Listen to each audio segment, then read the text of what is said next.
औ अरुनदय आसनिनि गेजेरजों जि माने बेनिफिसियारिफोरा रां मोननांगौ बा बे स्किमाव हाबनांगौ बेयाव एसे बिटिसि ओनसोलनि थाखाय एबा बिटिआरनि आइजोफ्रा दासिमबो माने मोनाखै दा बेखायनो बे मोननै खार'ना अबयसे बिटिसि इलेक्सन आरो लोगो लोगो नै आसाम बिधान सभानि इलेक्सननि थाखाय कड अफ कन्डाक्टनि थाखाय माबायाखैमोन दा थांनाय 28 मेआव आसामनि गिबि मन्थ्रि मानगोनां डक्टर हिमन्त बिश्व शर्माया मोनसे आफाद लिंनानै गुवाहाटियाव बिटिआर ओनसोलनि इएम चिफ इएम एमसिएलए आरो एमएलए बिथांमोनखौ लिंनानै मोनसे बिथोन होदों जे माने बिटिआर ओनसोलनि आइजोफ्राबो अरुनदय आसनिनि माबाखौ मददखौ गोख्रै अनसुंथाइखौ गोख्रै मोनथों 12 थारिख जुननि गेजेराव मोनहोनो हानाय बायदि मोनसे खामानिखौ मावनो थाखाय बिथोन होदोंमोन आरो थिग बिब्दिनो बे डिस्ट्रिक्ट वाइसआव मोनब्रै जिल्लानि डिसिखौ दायित्व होदों जे गोख्रै माने सायख'नानै एबा जिनिखि लिस्टआव हाबखादों बेफोरखौ एसे नायनानै माने थिसननाय आरो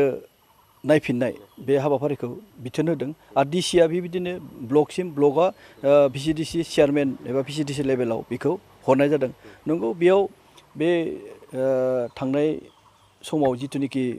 बेनिफिसियारि लिस्ट बानायदोंमोन बेयाव एसे माने सोरबा मोननाङि मानसिफोराबो हाबदों आरो जायफ्रा मोनथारनांगौ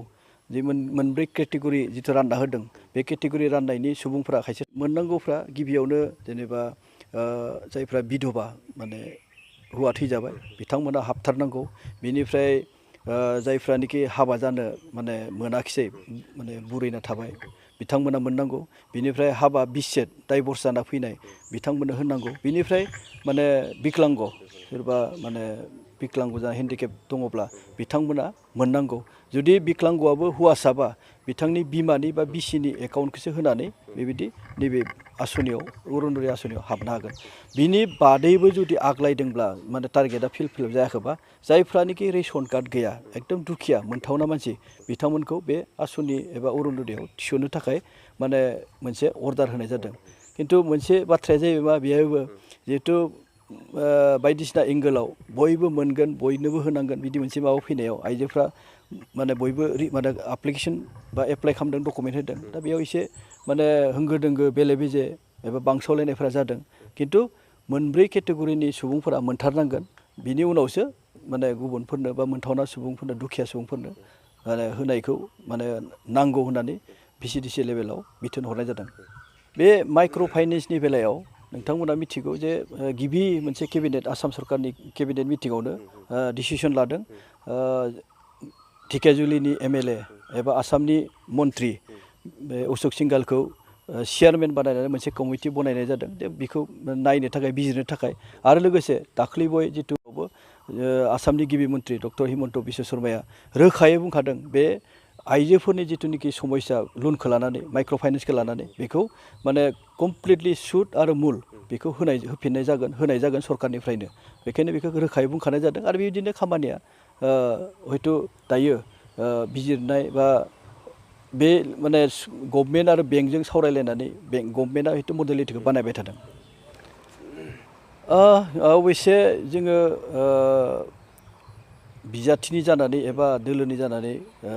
रायजो राजाखौ कर'नानि थाखाय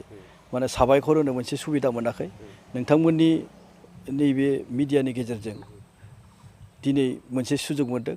आं लेटलिबाबो पानेरिबासिनि गासै भटार्सफोरखौ नोंथांमोननि गेजेरजों माने रोजा रोजा साबायखर बावदों मानो होनब्ला पानेरिबासिया नैबे देग्लाय 5 बोसोरनि थाखाय माने सासे गोग्गो रोंगौथि थानाय सासे सुबुंखौ पलिटिशियानखौ बिसायख'थियाव बारहोबाय आरो बेबायदिनो नों माने भटार्सफोरनि अननायनि थाखायनो आशीर्बादनि थाखायनो दिनै बिथाङा आसाम बिधान सभानि एबा आसामनि सासे मोजां मोनसे पजिशनाव मोनहैनो हाबाय बुंथिगिरि महरै स्पिकार महरै बिथाङा दङ दा बेखायनो मोनसे मान सनमान गोनां मोनसे पजिशन बे पानेरि समस्थिनि थाखाय मोनसे गोग्गाथाव दा बेलाया माने बाथ्राया जाहैबाय पानेरि समस्थियाव 100 समयसा थानाय समयसाजों माने नाख्रुबजानाय मोनसे समस्ति बियो बेखायनो बिथाङा जथेस्थ' सम फैगोन मानो होनब्ला गोबां माने खामानि मावनो थालांनायखौ मावनांगोन दा बे बांसिनै बेहाय हान्थामेलानि प्रब्लेम दङ, लामा बानायनायनि प्रब्लेम दङ। बिनिफ्राय समस्थियावनो दैमायानो होन बा उल्टा खान्दा माने खुरख'नाय गोबां माने दुब्लि हा बा न'खरनि हाफोरखौ लांनाय मोनसे माबा दङ, बे जेंना दङ। बेफोरनि सायाव माने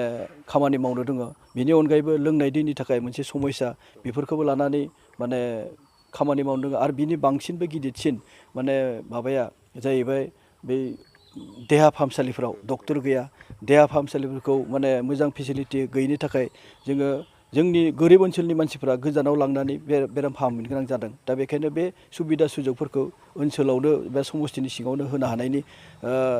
खामानिखौ बिथाङा लानांगोन बा लागोन। बिनि उनावबो बांसिनै गिदिरसिन जोंहा जिथुनाखि आनएमप्लयमेन्ट माने समस्या, बेखौ बोरैहाय सलुसन खालामनो हायो, बिनिबो जों मडेलिटि माने गभर्नमेन्टआथ' गासैनोबो होजोबनो हाया, कम्पानियावबो मोनजोबा, थांजोबनो हाया। खायसे मेरिट बेसिसाव थांगोन, खायसे हयथ' बिदिनो माने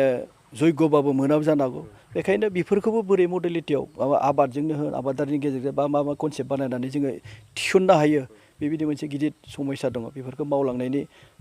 बिथां स्पिकारा सावरायदों आरो आं आसा फारिदों बेफोर खामानिफ्रा जाफुंगोन। बे बोसोरबानि गेजेराव निस्सय जों पानेरि समस्थियाव सोलायनायखौ जों नुनो मोनगोन।